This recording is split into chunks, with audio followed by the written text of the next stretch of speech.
Christmas അവധിക്കാലത്ത് യാത്രാക്ലേശം പരിഹരിക്കാൻ മലയാളികൾ നിരവധിയായി താമസിക്കുന്ന സ്ഥലങ്ങളിൽ നിന്ന് കേരളത്തിലേക്ക് റെയിൽവേയുടെ സ്പെഷ്യൽ സർവീസുകളുമുണ്ട്. നിരവധി യാത്രക്കാർക്കാണ് ഇത് ഗുണകരമാകുന്നത്. വലിയ എണ്ണത്തിൽ കേരളത്തിന് പുറത്ത് മലയാളികൾ താമസിക്കുന്ന ബംഗളൂരുവിൽ നിന്നുള്ള ഒരു ട്രെയിനിന്റെ സമയമാറ്റമാണ് കഴിഞ്ഞ ദിവസം മുതൽ പ്രാബല്യത്തിൽ വന്നത്. ബംഗളൂരുവിൽ നിന്ന് കോയമ്പത്തൂരിലേക്കുള്ള വന്ദേ ഭാരത് എക്സ്പ്രസ് ആണ് 10 ദിവസത്തേക്ക് ഷെഡ്യൂളിൽ ചെറിയ മാറ്റം വരുത്തിയത്. ബംഗളൂരുവിൽ നിന്ന് കോയമ്പത്തൂർ വരെയാണ് ട്രെയിൻ സർവീസ് നടത്തുന്നത്. പാലക്കാടുമായി അതിർത്തി പങ്കിടുന്ന കോയമ്പത്തൂർ വരെ സർവീസ് നടത്തുന്ന ഈ ട്രെയിൻ നിരവധി മലയാളികൾ ഉപയോഗിക്കുന്നുമുണ്ട്. കോയമ്പത്തൂരിൽ നിന്ന് പാലക്കാട്, തൃശൂർ, മലപ്പുറം ജില്ലകളിലുള്ള യാത്രക്കാർക്ക് വളരെ വേഗത്തിൽ നാട്ടിലേക്ക് എത്താൻ കഴിയുന്ന ഒരു ട്രെയിനാണ് ബംഗളൂരു കോയമ്പത്തൂർ വന്ദേ ഭാരത്. ഡിസംബർ 23, 24, 25, 27, 28, 31, ജനുവരി 1, 4, 5, 6 തീയതികളിലാണ് സമയത്തിൽ മാറ്റം. ബംഗളൂരു കന്റോൺമെന്റിൽ നിന്ന് 15 മിനിറ്റ് വൈകി ഉച്ചകഴിഞ്ഞ് 2:35 പുറപ്പെടുമെന്നാണ് സൗത്ത് വെസ്റ്റേൺ റെയിൽവേ വാർത്താക്കുറിപ്പിൽ അറിയിച്ചിരിക്കുന്നത്. ഹൊസൂർ റൂട്ടിൽ റെയിൽവേയുടെ നിർമ്മാണ പ്രവർത്തനങ്ങൾ നടക്കുന്നതിനാലാണ് സമയക്രമത്തിൽ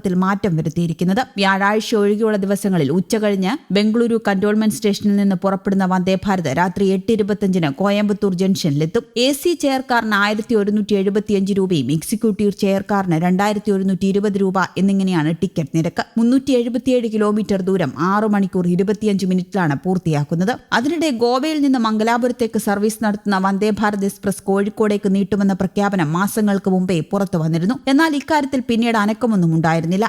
ഇപ്പോഴത്തെ കോഴിക്കോട്ടേക്ക് സർവീസ് ദീർഘിപ്പിക്കുന്ന കാര്യത്തിൽ റെയിൽവേ നടപടികൾ പുരോഗമിക്കുകയാണെന്ന് MK രാഘവൻ MP അറിയിച്ചു. കേന്ദ്ര റെയിൽവേ മന്ത്രി അശ്വിനി വൈഷ്ണവുമായി നടത്തിയ ചർച്ചയിലാണ് അദ്ദേഹം ഇക്കാര്യം വ്യക്തമാക്കിയതെന്നും MP പറഞ്ഞു. ഈ വന്ദേ ഭാരത് സർവീസ് കേരളത്തിലേക്ക് സർവീസ് നടത്തുന്നതോടെ സംസ്ഥാനത്തെ ആകെ വന്ദേ ഭാരതുകളുടെ എണ്ണം 3 ആവും. അടുത്തിടെ കൊച്ചിയിൽ നിന്നും ബംഗളൂരുവിലേക്ക് സ്പെഷ്യൽ സർവീസ് നടത്തിയെങ്കിലും പിന്നീട് അത് നിർത്തുകയായിരുന്നു. നിലവിൽ ഗോവയിൽ നിന്നും മംഗളൂരുവിലേക്ക് സർവീസ് നടത്തുന്ന വന്ദേ ഭാരത് നഷ്ടത്തിലാണെന്ന റിപ്പോർട്ടുകളുമുണ്ട്. മിക്ക ദിവസങ്ങളിലും പകുതി സീറ്റ് കാലിയായിട്ടാണ് സർവീസ് നടത്തുന്നത്. ഇത് കേരളത്തിലേക്ക് നീട്ടുന്നതോടെ ലാഭത്തിലാക്കുമെന്നാണ് പ്രതീക്ഷിക്കുന്നത്. പുതിയ സമയക്രമം നടപ്പാക്കുന്ന കാര്യത്തിലാണ് ഇപ്പോൾ ചർച്ച നടക്കുന്നത്. അത് പൂർത്തിയാകുന്നതോടെ കോഴിക്കോട്ടേക്ക് ദീർഘിപ്പിക്കുമെന്നും MP അറിയിച്ചു.